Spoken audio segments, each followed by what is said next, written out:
It had been a windy day at the cottage. Katie found out that if you leave her air mattress on the lawn, the wind will sweep it up and away. Orbie found out that if you're swimming, the wind wants you to go in a certain direction.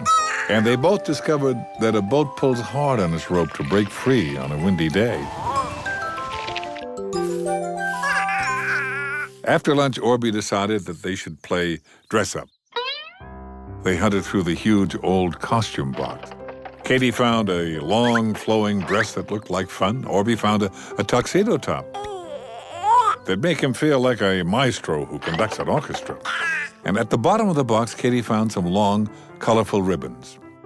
They were too thick to wear in your hair and too long to wrap around you. Mom, who was in the middle of cooking a yummy stew for dinner, looked at the ribbons and told Katie that she imagined that the ribbons were for dancing. In an instant, Katie was in the living room, spinning with the ribbons in her hand and having a great time. And right at that moment, Orbie looked out the window and noticed that the flag on the boat was flapping in the wind. He looked at Katie's bright twirling ribbons and tooted that he had a fabulous idea. Katie stopped dancing and looked at Orbie. Orbie burbled that he would conduct the wind, and Katie would dance with it. He placed the tape player by the window and pushed play. In a streak of flashing ribbons and a flurry of coattails, the two friends charged outside. Orbie stood on some big blocks and conducted with a stick, and they had a ball. When Katie jumped, the wind held out her long dress and blew her ribbons in wavy lines. Dad and Mom watched from the window. As Orbie waved his stick baton, his coattails flew out behind him. Mom and Dad decided this had to be recorded in a photograph. As Dad clicked the camera, Katie leapt up high, but as Katie landed, something weird happened. Everyone could tell by her face that she'd stepped on something a bit strange. And when Katie screamed, jumped and ran toward the cottage, everybody knew something was very wrong. Dad grabbed her up as she rounded the corner. Katie was sobbing and pointing, and barely a word came out. And Dad walked toward the place where Katie had stepped. Katie climbed up higher in his arms, begging him to stop. Well, of course, Dad stopped. He didn't want to scare Katie. He placed Katie on top of the picnic table. Orbie climbed up beside her. Mom came out with a drink to help calm Katie down, and the whole family waited to hear what it was. Katie finally whispered the word, snake. Orbie was horrified. Mom relaxed, and Dad went over to take a look. Katie and Orbie were a bit afraid that the snake would eat Dad whole. But instead, Dad crouched down and looked at the snake. It was still lying on the grass. I think the snake was as afraid of Katie as Katie was of the snake.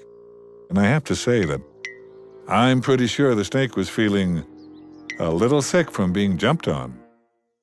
Dad told Katie the snake was going to be fine. Immediately, Katie wanted Mom to carry her into the house. She would never come out again if there was a bad snake in the garden. Dad left the snake and walked back to Katie and Orbie. He sat on the bench of the picnic table and told the two friends that although there are dangerous snakes, this one was a garden snake. He was very useful to have in the garden, and he helped Mom with the flowers. Well, both Katie and Orbie were surprised that a snake would help Mom. But Mom agreed. The snake certainly did. He eats the bugs that try to kill my plants. And he's a very polite visitor. He slithers through the garden without knocking over a thing. Everything is just the way I planted it, she explained. Orbie burbled that it was very nice of him to do that. Dad explained that there are dangerous snakes, but not where they live. He also told Katie and Orbie that you should never touch one of nature's special creatures because they like it best that way. Well, that was no problem for Katie. because she would never touch a snake in 900 years. Dad asked if she had noticed how pretty the snake was, and Katie shook her head. All she knew was that she'd stepped on something squishy and it moved.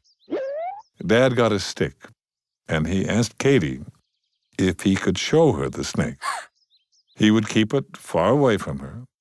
She could just take a look at him and see that he wasn't ugly or scary or anything. He added that the snake was just one of Mom's garden assistants. Like Dad. This made Katie and Orbie laugh. Dad didn't look like a snake at all. Katie nodded her head. It was always hard to feel afraid when Dad was silly. Dad slid the stick under the snake, and the snake coiled his tail around it. And slowly, Dad carried the stick over to the picnic table. Katie held on to Mom, and so did Orbie. But as Dad brought the snake closer, Orbie was surprised to see his bright green and yellow colors. Katie noticed that he had a pattern on him, too. The snake didn't try to hurt anybody. It just hung on the stick, wondering what was up. It had the teeniest, tiniest tongue that was split in two.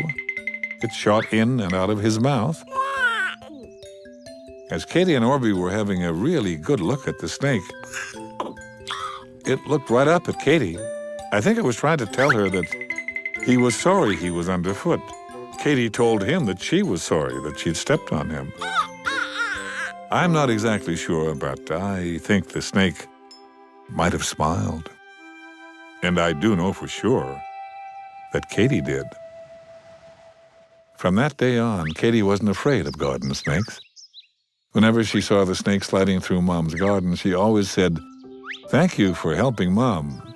And although I'm not sure he understood what she said, I'm sure he understood that he was welcome to the garden and to help with the bugs. I hope that you never step on a snake, but if you ever find one, I hope you'll appreciate that he is doing his job to make all of nature beautiful, just for you.